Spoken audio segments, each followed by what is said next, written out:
जय श्री कृष्णा। आइए सुनते हैं आमल की एकादशी व्रत कथा। कथा इस प्रकार है। मानधाता बोले कि हे वशिष्ठ जी, यदि आप मुझ पर कृपा करें तो किसी ऐसे व्रत की कथा कहिए जिससे मेरा कल्याण हो।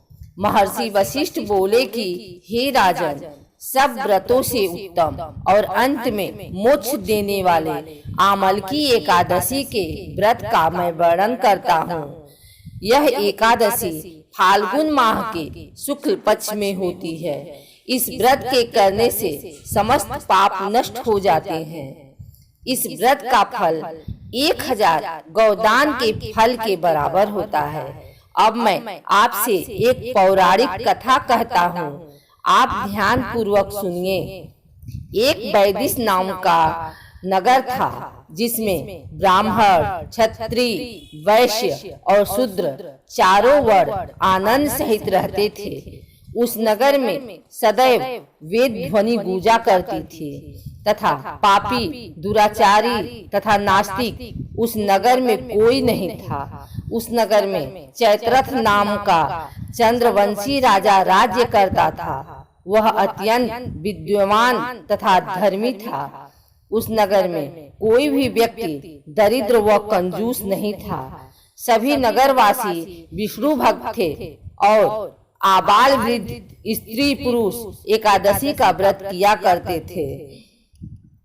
एक समय फाल्गुन मास के शुक्ल पक्ष की आमल की एकादशी आई। उस दिन राजा, प्रजा तथा बाल वृद्ध सबने हर्ष पूर्वक व्रत किया। राजा अपनी प्रजा के साथ मंदिर में जाकर पूर्ण कुंभ स्थापित करके धूप, दीप, नैवेद्य, पंचरत्न आदि से धात्री आंवले का पूजन करने लगे और इस प्रकार स्तुति करने लगे। हे धात्री, तुम ब्रह्मा स्वरूप हो। तुम ब्रह्मा जी द्वारा उत्पन्न हुए हो और समस्त पापों का नाश करने वाले हो। तुमको नमस्कार है। अब तुम मेरा अर्घ्य स्वीकार करो। तुम श्री रामचंद्र जी द्वारा सम्मानित हो। मैं आपकी प्रार्थना करता हूँ, अतः आप मेरे समस्त पापों का नाश करो। उस मंदिर में सबने रात्रि को जागरण किया। रात के समय वहाँ एक बहेलिया आया जो अत्यंत पापी और दुराचारी था। वह अपने कुटुंब का पालन जीव हत्या करके किया करता था। भूख और प्यास से अत्यंत व्याकुल वह बहेलिया इस जागरण को देखने के लिए मंदिर में एक कोने में बैठ गया और विष्णु भगवान तथा एकादशी महात्म्य की कथा सुनने लगा। इस प्रकार अन्य मनुष्यों की भांति उसने भी सारी रात जागकर बिता दी। प्रातः काल होते ही सब लोग अपने घर चले गए तो बहेलिया भी अपने घर चला गया। घर जाकर उसने भोजन किया। कुछ समय बीतने के पश्चात उस बहेलिये की मृत्यु हो गई।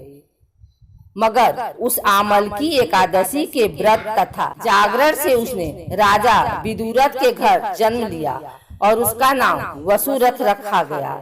युवा होने पर वह चतुरंगिनी सेना के सहित तथा धन धान्य से युक्त होकर 10,000 ग्रामों का पालन करने लगा। वह तेज में सूर्य के समान, कांति में चंद्रमा के समान, वीरता में भगवान विष्णु के समान और क्षमा में पृथ्वी के समान था। वह अत्यंत धार्मिक, सत्यवादी, कर्मवीर और विष्णु भक्त था। वह प्रजा का समान भाव से पालन करता था। दान देना उसका नित्य कर्तव्य था। एक दिन राजा शिकार खेलने के लिए गया। दैव योग से वह मार्ग भूल गया और दिशा ज्ञान न रहने के कारण उसी वन में एक वृक्ष के नीचे सो गया। थोड़ी देर बाद पहाड़ी मल्लिच्छ वहां पर आ गए और राजा को अकेला देखकर मारो मारो शब्द करते हुए राजा की ओर दौड़े। मल्लिच्छ कहने लगे कि इसी दुष्ट राजा ने हमारे माता, पिता, पुत्र, पौत्र आदि अनेक संबंधियों को मारा है।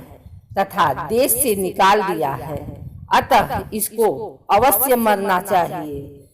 ऐसा कहकर वे मलेच्छ उस राजा को मारने दौड़े और अनेक प्रकार के अस्त्र शस्त्र उसके ऊपर फेंके। वे सब अस्त्र शस्त्र राजा के शरीर पर गिरते ही नष्ट हो जाते और उनका वार पुष्प के समान प्रतीत होता। अब उन मलेच्छों के अस्त्र शस्त्र उल्टा उन्हीं पर प्रहार करने लगे, जिससे वे मूर्छित होकर गिरने लगे। उसी समय राजा के शरीर से एक दिव्य स्त्री उत्पन्न हुई। वह स्त्री अत्यंत सुंदर होते हुए भी उसकी भ्रिकुटी टेढ़ी थी। उसकी आंखों से लाल लाल अग्नि निकल रही थी, जिससे वह दूसरे काल के समान प्रतीत होती थी। वह स्त्री मलेच्छों को मारने दौड़ी और थोड़ी ही देर में उसने सब मलेच्छों को काल के गाल में पहुंचा दिया। जब राजा सोकर उठा तो उसने मलेच्छों को मरा हुआ देखकर कहा कि इन शत्रुओं को किसने मारा है?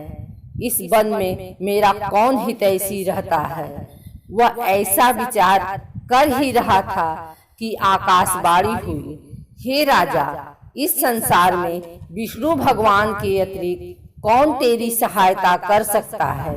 इस आकाशवाणी को सुनकर राजा अपने राज्य में आ गया और सुखपूर्वक राज्य करने लगा। महर्षि वशिष्ठ बोले कि हे राजन, यह आमल की एकादशी के व्रत का प्रभाव था। जो मनुष्य इस आमल की एकादशी का व्रत करते हैं वे प्रत्येक कार्य में सफल होते हैं और अंत में विष्णु लोक को जाते हैं।